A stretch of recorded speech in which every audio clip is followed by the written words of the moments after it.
Tes. Oke, udah jadi anime cuy. Lanjut kita. Halo cuy, ketemu lagi bersama kami kelompok 1. Di sini kita akan membahas materi baru, yaitu materi mengenai PPH pasal 21 dan pasal 26. Sebelumnya perkenalkan, saya Rizky Imaneroida. Saya Sabita Hoerunisa. Saya Jessica Marta Maharani. Saya Gania Mutia Dewi. Sekian perkenalan dari kelompok kami. Tanpa basa-basi topik lagi, mari kita lanjut ke materinya. Karena kalian pasti udah ngantuk juga ya kan? Memangnya apa sih yang baru di pembahasan kali ini? Jangan lupa disimak ya guys. Pemerintah telah mengundangkan peraturan terbaru terkait dengan pemotongan pajak atas penghasilan sehubungan dengan pekerjaan, jasa, atau kegiatan orang pribadi melalui Peraturan Pemerintah Nomor 58 Tahun 2023 dan Peraturan Menteri Keuangan Nomor 168 Tahun 2023. Terbitnya PP 58 2023 mencabut pasal 2 ayat 3 PP 80 Tahun 2010. Sementara PMK 168 2023 menggantikan ketentuan lama seperti Peraturan Menteri Keuangan Nomor 250 PMK 03 2008, 252 PMK 03 2008, dan PMK 102 PMK 010 2016, serta mencabut dan mengganti pasal 5, pasal 8, bagian pertama angka I, bagian pertama angka 2 lampiran Peraturan Menteri Keuangan Nomor 262 PMK 03 2010. Kehadiran regulasi yang telah berlaku sejak 1 Januari 2024 ini dilatar belakangi oleh beberapa alasan, yaitu pemotongan PPH pasal 21 pada ketentuan.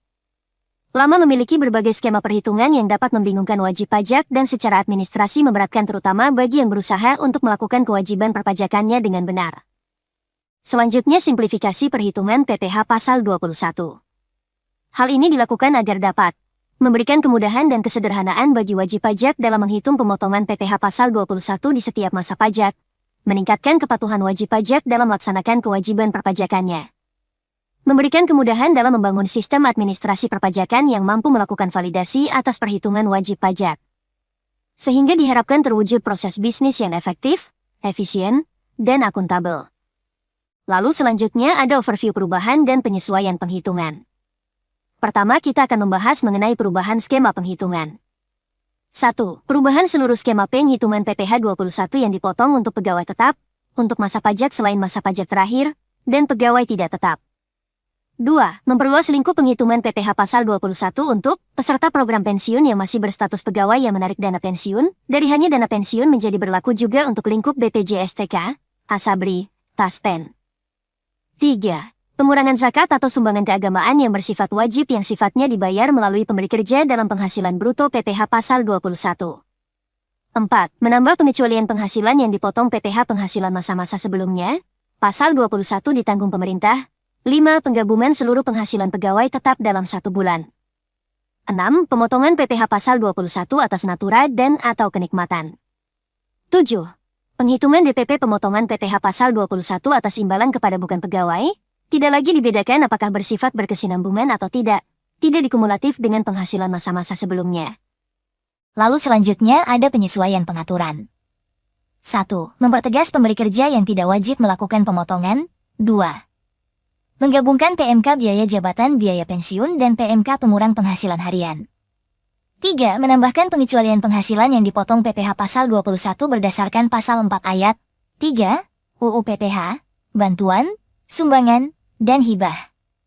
4. Menyesuaikan pengurang penghasilan bruto bukan pegawai dengan konsep dalam PMK 141 2015. 5. Menaikkan bunyi dasar pengenaan pajak PPH 21 dokter dalam per 16 TJ 2016 ke dalam lampiran PMK, petunjuk umum. 6. Menegaskan hak penerima penghasilan untuk menerima bukti pemotongan dan tidak ada kewajiban pembuatan bukti pemotongan jika tidak ada penghasilan yang dibayarkan. 7. Lebih bayar karena pembetulan boleh dikompensasi ke masa pembetulan, tidak harus ke masa yang berurutan. 8. PNS harus membuat surat pernyataan 2 pemberi kerja. Lalu selanjutnya kita akan membahas mengenai pemotong. PPH pasal 21-26. Pemotongan pajak penghasilan, PPH, pasal 21 dan atau PPH pasal 26 sehubungan dengan pekerjaan, jasa, dan kegiatan wajib dilakukan oleh 1. Pemberi kerja yaitu orang pribadi dan badan, baik merupakan pusat maupun cabang, perwakilan atau unit, yang membayar gaji, upah, honorarium, tunjangan, dan pembayaran lain dengan nama dan dalam bentuk apapun, termasuk imbalan dalam bentuk natura dan atau kenikmatan, sebagai imbalan sehubungan dengan pekerjaan. 2. Instansi pemerintah, termasuk lembaga pemerintah non-kementerian, kesekretariatan lembaga negara, kesekretariatan lembaga non-struktural, dan perwakilan republik Indonesia di luar negeri, yang membayarkan gaji, upah, honorarium, tunjangan, dan pembayaran lain dengan nama dan dalam bentuk apapun sehubungan dengan pekerjaan, jasa, atau kegiatan. 3. Dana pensiun, badan penyelenggara jaminan sosial tenaga kerja, dan badan-badan lain yang membayar uang pensiun, tunjangan hari tua, jaminan hari tua, dan atau pembayaran lain dengan nama apapun yang terkait dengan program pensiun, yang pendiriannya sesuai dengan ketentuan peraturan perundang-undangan. 4. Orang pribadi dan badan, yang membayar honorarium atau pembayaran lain sebagai imbalan sehubungan dengan jasa yang dilakukan oleh orang pribadi, termasuk jasa tenaga ahli yang melakukan pekerjaan bebas dan bertindak untuk dan atas namanya sendiri, bukan untuk dan atas nama persekutuannya. 5. Penyelenggara kegiatan, termasuk badan, instansi pemerintah, organisasi yang bersifat nasional dan internasional, perkumpulan, orang pribadi serta lembaga lainnya yang menyelenggarakan kegiatan, yang membayar honorarium, hadiah, atau penghargaan dalam bentuk apapun berkenaan dengan suatu kegiatan. Lalu selanjutnya yang tidak wajib memotong dalam pemotong PPh pasal 21-26 meliputi 1. Kantor perwakilan negara asing 2. Organisasi-organisasi internasional 3. Orang pribadi yang tidak melakukan kegiatan usaha atau pekerjaan bebas. Sebelum lanjut, aku mau ngasih tahu dulu sedikit penjelasannya. Siapa kotak main robot kelompok gua? Pergi lo, rusuh aja. Sebelumnya ada penjelasan sedikit mengenai yang tidak wajib memotong. 1. Kantor perwakilan negara asing adalah perwakilan resmi suatu negara asing di Indonesia. Kantor perwakilan negara asing tidak termasuk dalam kategori pemberi kerja yang wajib memotong pajak penghasilan, PPh, pasal 21 atau 26. Dengan kata lain, kantor perwakilan negara asing tidak wajib memotong dan menyetorkan pajak atas gaji, upah, atau honorarium yang diterima pegawainya di Indonesia. 2. Organisasi-organisasi internasional, sebagaimana diatur dalam pasal 3 ayat 1, huruf C UU PPh, dengan syarat Indonesia menjadi anggota organisasi tersebut dan tidak menjalankan usaha atau kegiatan lain yang menghasilkan penghasilan dari Indonesia kecuali memberikan pinjaman kepada pemerintah yang dananya berasal dari iuran anggota yang diatur khusus berdasarkan perjanjian internasional sebagaimana diatur dalam Peraturan Menteri yang mengatur pelaksanaan perlakuan pajak penghasil. 3. Orang pribadi yang tidak melakukan kegiatan usaha atau pekerjaan bebas, maksudnya adalah melakukan bisnis atau pekerjaan bebas dan mempekerjakan individu yang hanya melakukan pekerjaan rumah tangga atau melakukan pekerjaan atau jasa yang tidak terkait dengan bisnis atau pekerjaan bebas pemberi kerja. Selanjutnya hak dan kewajiban pemotong. 1. Pemotong PPh pasal 21 dan atau PPh pasal 26 sehubungan dengan pekerjaan, jasa, dan kegiatan wajib mendaftarkan diri ke kantor pelayanan pajak sesuai dengan ketentuan yang berlaku. 2. Pemotong wajib menghitung, memotong, menyetorkan dan melaporkan PPh pasal 21 dan atau PPh pasal 26 sehubungan dengan pekerjaan, jasa, dan kegiatan yang terutang untuk setiap bulan kalender. 3. Pemotong wajib membuat catatan atau kertas kerja perhitungan PPh pasal 21 dan atau PPh pasal 26 sehubungan dengan pekerjaan, jasa, dan kegiatan untuk masing-masing penerima penghasilan, yang menjadi dasar pelaporan PPh pasal 21 dan atau PPh pasal 26 sehubungan dengan pekerjaan, jasa, dan kegiatan yang terutang untuk setiap masa pajak dan wajib menyimpan catatan atau kertas kerja perhitungan tersebut sesuai dengan ketentuan yang berlaku. 4. Ketentuan mengenai kewajiban untuk melaporkan pemotongan PPh pasal 21 dan atau PPh pasal 26 sehubungan dengan pekerjaan, jasa, dan kegiatan untuk setiap bulan kalender tetap berlaku, dalam hal jumlah pajak yang dipotong pada bulan yang bersangkutan nihil atau terdapat pemotongan PPh pasal 21 dan atau PPh pasal 26 sehubungan dengan pekerjaan, jasa, dan kegiatan dengan tarif sebesar 0%. 5. Pemotong pajak harus membuat bukti pemotongan PPh pasal 21 dan atau PPh pasal 26 sehubungan dengan pekerjaan, jasa, dan kegiatan dan memberikan bukti pemotongan tersebut kepada penerima penghasilan yang dipotong pajak, termasuk dalam hal terdapat pemotongan PPh pasal 21 dan atau PPh pasal 26 sehubungan dengan pekerjaan, jasa, dan kegiatan dengan pengenaan tarif sebesar 0%. 0%.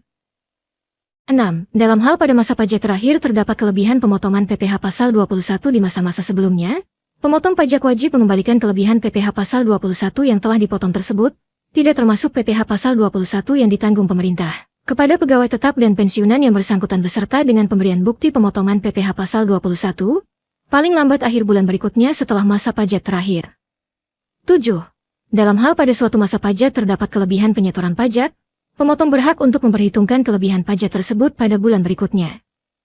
8. Dalam hal terdapat kesalahan penghitungan dalam SPT yang telah dilaporkan, pemotong berhak untuk menyampaikan pembetulan SPT masa sesuai ketentuan yang berlaku. 9. Dalam hal pada pembetulan SPT terdapat kelebihan penyetoran, pemotong pajak berhak untuk memperhitungkan kelebihan PPh pasal 21-26 tersebut ke bulan-bulan berikutnya, tanpa harus berurutan. Lalu selanjutnya ada masa saat pemotongan. Pemotongan PPh pasal 21 dan atau PPh pasal 26 sehubungan dengan pekerjaan, jasa, atau kegiatan dilakukan untuk setiap masa pajak yaitu paling lambat pada akhir bulan dilakukannya. 1. Pembayaran atau terutannya penghasilan yang bersangkutan. 2. Pengalihan atau terutannya penghasilan yang bersangkutan, tergantung peristiwa yang terjadi lebih dahulu, untuk penggantian atau imbalan dalam bentuk natura. 3. Pembebanan biaya oleh pemberi, untuk penggantian atau imbalan dalam bentuk kenikmatan. Catatan, kewajiban pelaporan SPT masa PPh 21-26 tetap berlaku meskipun jumlah pajak yang dipotong di masa tersebut nihil atau terdapat pemotongan dengan tarif 0. Bukti potong PPh pasal 21-26 tetap dibuat walaupun penghasilan tersebut dikenai tarif 0%. Lalu siapa saja pemotong PPh pasal 21-26? Jadi yang melakukan pemotong PPh pasal 21-26 ada 5, yaitu pemberi kerja, lalu instansi pemerintah, dana pensiun, BPJS tenaga kerja, badan-badan lain, orang pribadi badan, penyelenggara kegiatan. Pertama kita akan membahas mengenai pemberi kerja terlebih dahulu.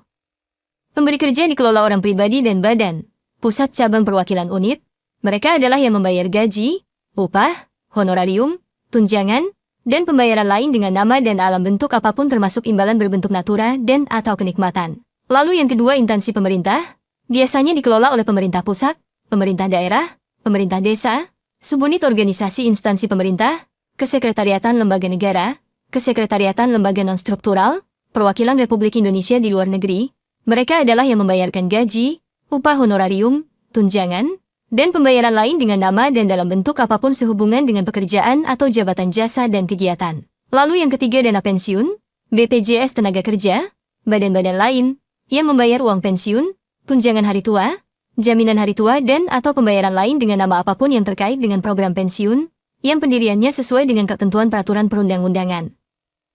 Yang keempat orang pribadi badan, yang membayar honorarium atau pembayaran lain sebagai imbalan sehubungan dengan jasa dan atau kegiatan yang dilakukan oleh orang pribadi termasuk jasa tenaga ahli yang melakukan pekerjaan nepas dan bertindak untuk dan atas namanya sendiri, bukan untuk dan atas nama persekutuannya, honorarium atau imbalan lain kepada peserta pendidikan, pelatihan, dan magang. Lalu yang kelima penyelenggara kegiatan, dikelola BADA, instansi pemerintah, organisasi yang bersifat nasional, organisasi yang bersifat internasional, orang pribadi, lembaga lainnya, yang menyelenggarakan kegiatan, or membayar honorarium, hadiah, atau penghargaan dalam bentuk apapun berkenaan dengan suatu kegiatan.